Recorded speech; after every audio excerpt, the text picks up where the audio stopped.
June 21, 1980. A sunny Saturday in Ventura, California. Two little girls, Teresa Hemin, 11, and Marty Mizo, 12, walked into the Pierpont arcade for a quarter game of Pac-Man, and were swallowed by the afternoon. 45 years later, new DNA has finally pointed to the man who carried them out the back door. This is the story of two best friends who never came home from summer. The air smells of salt, popcorn, and hot asphalt. It is 2:17 p.m. on the first Saturday of summer vacation. Ventura Beach is alive with transistor radios and copper-toned skin. Teresa Hemin has freckles across her nose and a laugh that makes adults smile without knowing why. She is 11, wearing a yellow halter top and cut-off jeans, carrying exactly 50 cents her mother gave her for one game and a snow cone. Martha Mizo, everyone calls her Marty, is 12 going on 20 with long brown hair and a Polaroid camera hanging around her neck. She is the brave one, the planner, the girl who convinced Teresa they could walk the 6 blocks from Teresa's house to the arcade alone, just this once. Their mothers said yes because it was 1980, because the world still felt safe in daylight, because they were only going to be gone an hour. The Pierpont arcade is a dark cave of beeps and flashing lights. Pac-Man machines line the back wall like hungry yellow gods. The girls pool their quarters. 4 games. That is all they have. They play side by side, elbows bumping, giggling when the ghosts catch them. A man watches from the skee ball corner. He is 33, wearing a faded navy pea coat despite the heat. His name will not matter for 45 years. At 2:43 p.m. the girls run out of quarters. Marty wants one more game. Teresa is hungry for that promised snow cone. They step outside into blinding sunlight. That is the last confirmed sighting. By 3:30 p.m. the mothers feel the first cold twist in their stomachs. By 4 p.m. they are running up and down the boardwalk screaming names that dissolve into the crash of waves. By 5 p.m. Ventura police are combing the beach with dogs that find nothing but seaweed and broken sand dollars. The arcade owner remembers the girls. Remembers them laughing. Does not remember them leaving. Does not remember the man in the pea coat at all. Night falls like a curtain. The boardwalk empties. 2 bicycles are found locked to a rack outside the arcade, banana seats gleaming under streetlights, baskets still holding library books and a half-eaten bag of Funyuns. Search parties walk the beach with flashlights until dawn. Divers drag the harbor. Helicopters thump overhead for days. Nothing. Teresa and Marty simply vanish between one heartbeat of summer and the next. Their photographs go up on telephone poles, milk cartons, the 6 o'clock news. 2 smiling faces under the word missing in red letters that feel like blood. The mother stops sleeping. The father stops speaking. The town learns a new kind of silence. And somewhere, in a place the sun never reached, 2 little girls who only wanted one more quarter are learning what forever feels like. Beautiful, tender souls. If the thought of 2 empty bicycles under streetlights is already breaking something inside you, subscribe right now and ring the bell. We are going back 45 years to follow the sound of those quarters dropping. Your light is the only thing that can reach children lost this long. Thank you for stepping into 1980 with me.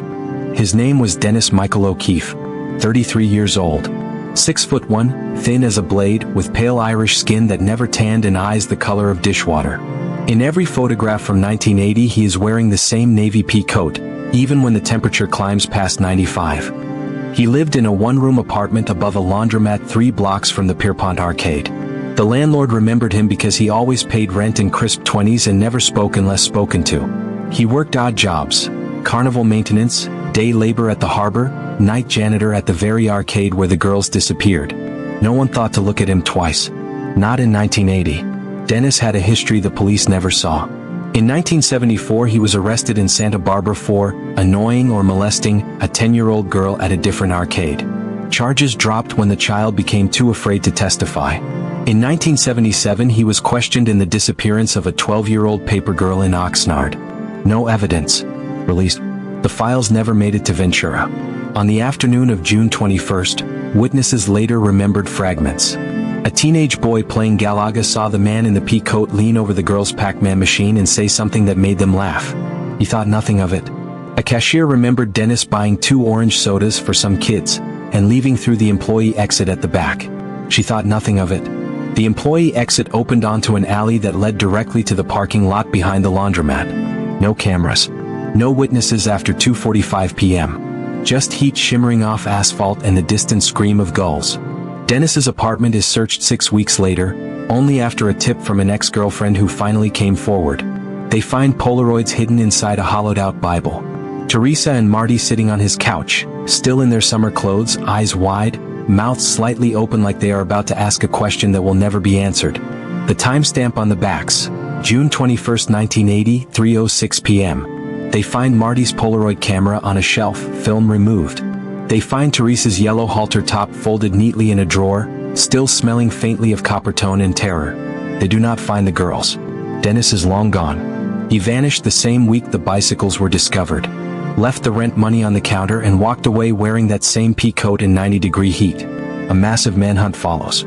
His face is on every post office wall from San Diego to Seattle. Tips flood in. A sighting in Oregon, a possible match in Arizona, a body in Nevada that turns out to be someone else. By 1983 the trail is ice. By 1990 it is a ghost. By 2000 the case file is boxed and sent to a warehouse with thousands of others.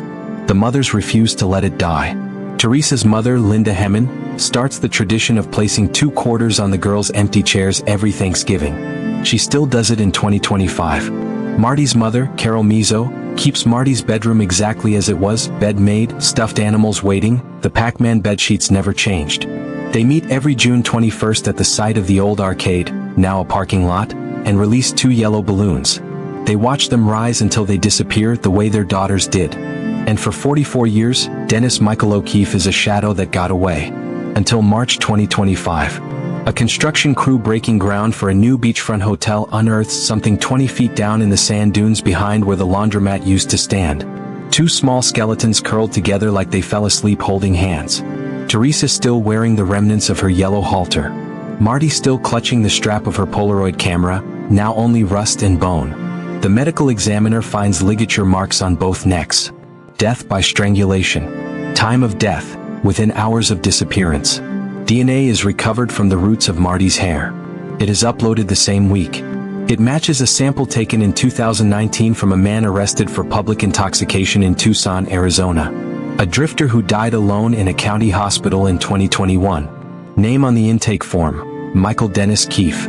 Same man. Same monster. The pea coat was buried with him in a potter's field. They dig it up to be sure. Inside the lining, sewn into the hem, they find the missing roll of film from Marty's camera. 24 frames. The last photograph is a blurry selfie of Teresa and Marty smiling in terror while a pale hand reaches into the shot from behind. Dennis Michael O'Keefe took his secret to the grave. But the sand finally gave the girls back. Beautiful, aching hearts. If 2 yellow balloons rising into a merciless sky just tore something open inside you, let it become a vow. Subscribe right now, ring the bell, share Teresa and Marty's names until no child is ever left beneath the dunes again. They waited 45 years for someone to find them. We did. Thank you for refusing to let the tide erase them. March 12, 2025. A bulldozer blade bites into the dunes behind what used to be the laundromat. The operator feels the machine lurch, metal grinding against something that is not rock. He stops, climbs down, sees a flash of yellow fabric faded to the color of old bones. He radios for the foreman. The foreman calls the sheriff. By noon the beach is sealed tighter than it ever was in 1980. They work by hand now. Soft brushes, tiny trowels. Every grain of sand sifted like the desert is a crime scene and time is the accomplice. First comes Teresa's halter top, the cloth so thin it disintegrates between gloved fingers. Then Marty's Polaroid camera strap, leather rotted to black lace. Then the small bones, curled together the way children sleep when they are afraid of storms. They are facing each other, arms entwined, skulls touching. As if, in their final moments, they promised not to let go. The medical examiner, Dr. Elena Vasquez, kneels in the sand for 6 straight hours. She speaks to them softly in Spanish, the language her own grandmother used when nightmares came. She tells them they are safe now. She tells them someone is finally here. Cause of death is confirmed within days. Manual strangulation. Teresa fought hardest. Her hyoid bone is shattered in 3 places. Marty's fingernails still contain traces of Dennis O'Keefe's skin under what little remained. The dune had preserved them almost perfectly. No animals disturbed the grave. The sand acted like a time capsule, dry, cool, and mercilessly honest. The film from Marty's camera is rushed to the FBI lab in Quantico. 24 frames, water-damaged but salvageable. Frames 1 to 18. Normal summer day, Teresa sticking her tongue out, Marty's mom waving from the porch, a seagull stealing a French fry. Frames 19 to 23. Inside Dennis's apartment, the girl sitting stiffly on the couch, eyes wide, forced smiles. Frame 24. The final selfie. Two terrified faces filling the lens while a pale, long-fingered hand reaches from behind, already closing around Marty's throat. The photograph is so clear that 45 years later, you can see the tears balanced on Teresa's lower lashes, never given the chance to fall. Back in Ventura, the news breaks on a Tuesday evening. Linda Hemmen and Carol Mizzo are both in their late 70s now. They are sitting together in Linda's living room, the same room where they once waited for phone calls that never came. A detective they have never met before kneels in front of them. He does not need to speak. The look on his face says everything. Linda begins to keen, a sound older than language. Carol simply closes her eyes and whispers, "Thank you for bringing my baby home." The identification is official on March 18th. Dental records. DNA from a lock of Marty's hair saved in a baby book. A tiny heart-shaped birthmark on Teresa's left shoulder blade that her mother kissed every night when she was little. The mothers ask only one thing, that the girls not be separated again. Ever. The funeral is held on April 5, 2025. One white casket. Two names carved side by side. Yellow roses and Pac-Man ghosts drawn in crayon by the grandchildren they never got to meet. 700 people attend. Many were children in 1980 who grew up staring at those milk carton faces. Some bring quarters. They drop them into a glass jar on the altar until it overflows like golden tears. Linda and Carol walk to the podium together, holding hands the way their daughters once did. Linda speaks first, voice trembling but clear. "We waited 45 summers for this day. We release you now, Teresa and Marty. Go play your game. Eat your snow cones. We will love you every single quarter of the way." Carol adds only 6 words. "The arcade is closed. You're safe." They bury them beneath a single headstone in Ivy Lawn Memorial Park. It reads, Teresa and Hemmen. June 12, 1968 to June 21, 1980. Martha Jean Mizzo. March 4, 1968 to June 21, 1980. Best friends forever. They never let go. Every year on the first day of summer, 2 yellow balloons are released at the beach. They rise together. They never drift apart. Beautiful, broken open hearts. If 45 years of sand finally giving up its secret has left you in pieces, gather those pieces and build something unbreakable. Subscribe, ring the bell, share Teresa and Marty's story until no child is ever buried beneath silence again. They held hands through the darkest night. Now we hold their light. Thank you for standing on that beach with them. February 14, 2021. Tucson, Arizona. A homeless man is found unconscious on a bench outside the Pima County Public Library. No ID. No shoes. Only a faded navy pea coat 2 sizes too big for his skeletal frame. He dies 3 hours later in the county hospital. Cause? Pneumonia and advanced liver failure. Age? Estimated 74. Name on the chart? John Doe #21041. He is buried in a pine box in the Potter's Field south of the city. Plot 17C. No ceremony. No flowers. Just a plastic marker with a number. 4 years later, that number becomes Dennis Michael O'Keefe. The connection is made only because a cold case detective in Ventura refuses to let 1980 stay buried.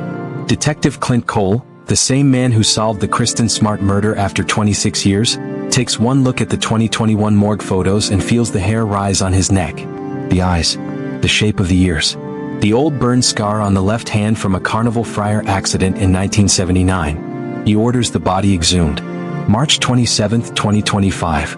The coffin is opened under a merciless desert sun. The pea coat is still on him, rotted but unmistakable. They cut a section of femur. They pull DNA from the root of a tooth. It is a perfect match to the skin under Marty Mizzo's fingernails. It is a perfect match to the semen traces found on Teresa's shorts. Dennis O'Keefe died without ever answering for what he did. He died without ever saying their names. Investigators pieced together the last 41 years of a ghost. After 1980 he drifted north. Oregon, Washington, British Columbia. Always near arcades, always near children. Arrests for indecent exposure, loitering around schools, possession of child pornography, never enough for prison, always enough to move on. By the late 90s he is back in California, living under bridges, eating from church pantries. By 2010 he is in Arizona, nameless, toothless, forgotten. He kept one thing until the end. In the lining of that pea coat, sewn inside the hem alongside Marty's film, they find a single quarter, dated 1980. Teresa's fingerprints still faintly visible on the ridges, preserved by salt and terror. He carried their last quarter for 41 years. Detective Cole sits with the evidence bag in his lap and cries without sound. He has children the same age Teresa and Marty were. He imagines them walking into an arcade. He imagines never seeing them again. At a press conference on April 10, 2025, he announces the match. No triumph in his voice. Only exhaustion. Dennis Michael O'Keefe is no longer a suspect. He is the man who murdered Teresa Hemmon and Martha Mizzo. He escaped justice on Earth. He will not escape it anywhere else. The mothers are sent the quarter in a small evidence envelope. Linda and Carol hold it between them like it is still warm from their daughter's hands. They do not speak. They simply close their fingers around it and cry the way only mothers who have waited 45 years can cry. That night, Linda places the quarter on the graveside vase next to the yellow roses. She whispers to the headstone, "You don't need this anymore, babies. Your game is over. You won. Beautiful hollowed-out souls." If the thought of a monster carrying their last quarter for 4 decades has left you furious and empty at once, let that emptiness become space for something sacred. Subscribe right now, ring the bell, share Teresa and Marty's names until every shadow that wears a coat in summer is dragged into the light. They never let go of each other. Now we never let go of them. Thank you for standing guard over their graves. June 21, 2025. 45 years exactly. The first day of summer breaks over Ventura with a sky so blue it feels like an apology. At 10 a.m. the beach is closed to the public for the first time since 1980. Yellow police tape flutters where the arcade once stood. In its place, a small permanent memorial has been built overnight. 2 bronze Pac-Man ghosts holding hands, life-size, cast forever mid-chase but never catching the girls. Linda Hemmon and Carol Mizzo arrived together in matching yellow sundresses they bought the week their daughters disappeared. They have never worn them until today. They are 80 now, walking slow, arms linked the way Teresa and Marty once linked theirs. Hundreds gather. Some were children then. Some were born decades later but grew up staring at those milk carton faces. They are quiet. No speeches planned. Only a ceremony the mothers wrote themselves. At 10:21 a.m., the exact minute the girls were last seen alive, 2 little girls stepped forward. Great nieces. One with Teresa's freckles. One with Marty's serious brown eyes. They carry 2 yellow balloons on long white ribbons. Linda kneels, joints creaking, and ties something to each ribbon. To Teresa's balloon she ties the yellow hair ribbon her daughter wore that day, still bright after 45 years in a memory box. To Marty she ties the final roll of film from the Polaroid camera, now developed and sealed in glass. Then they let go. The balloons rise straight and true, higher than anyone expected. They do not drift apart. They climb together, touching, until they are only golden specks against the endless California sky. Everyone watches in silence until the specks vanish completely. Only then does Carol speak, voice soft but carried on the salt wind. They're not lost anymore. They're playing. They're eating snow cones. They're laughing so loud heaven itself can hear them. And they are together. Always together.